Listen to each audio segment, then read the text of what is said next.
what the haters talking about.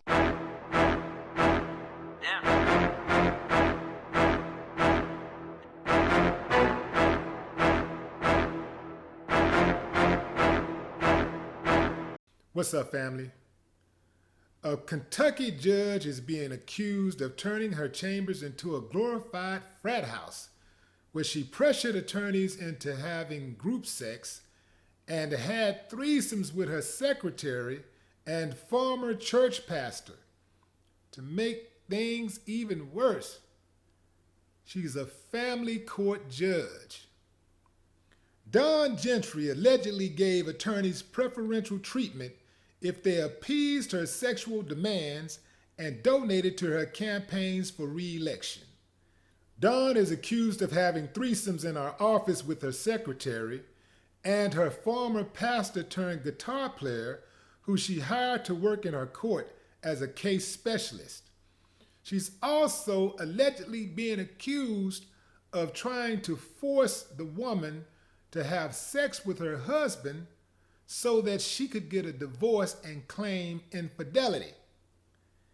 She also allegedly told the woman to have sex with the pastor turned guitar player, who she is in a band with.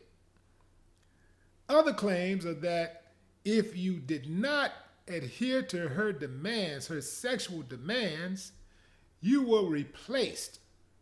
You would also be replaced if you did not donate to her campaigns.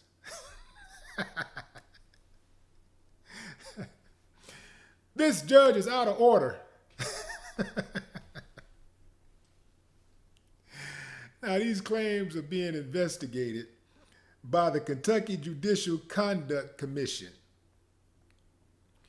Obviously, this woman liked banging more than the gavel. No, but seriously. She has to go. This really shows a lack of judgment, sound judgment on her behalf. She should be investigated by a third-party agency, preferably out of state, and she should be disbarred. Simple as that. You know, if you're just talking about consensual sex between adults, fine. But this woman was using her power to force people to have sex with her. Is that no different than what they claim Bill Cosby did, or R. Kelly did, or what they're claiming Cuba Gooding Jr. did? Is that any different? Is that any different of what they're claiming that Harvey Weinstein did? Any different? Of course it's different. Because in America, we got this little thing called bias.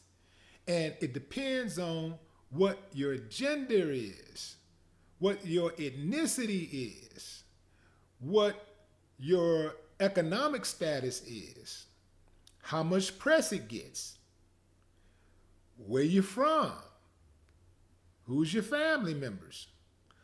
All of these different variables determine what kind of justice you get in America, if you get any at all. So in this case, when you talk about sex crimes, the deck is definitely stacked against men. And women who are predators oftentimes get slaps on the wrist.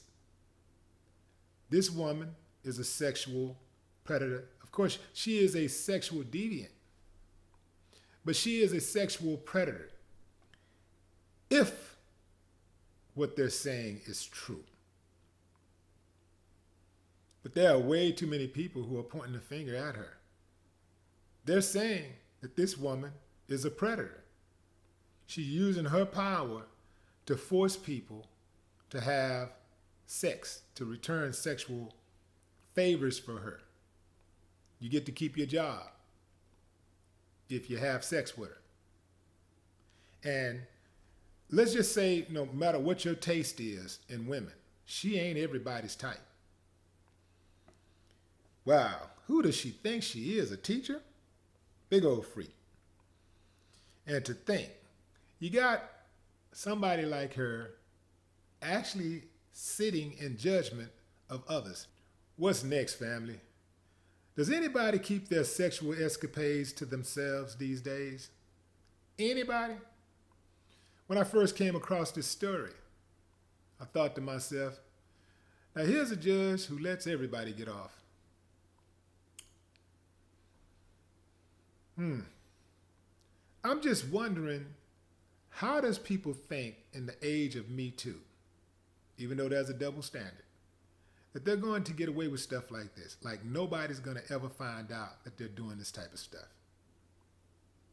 People are blowing the whistle these days. They're coming out. They're saying this is what it is. I'm done with this woman. She got to go.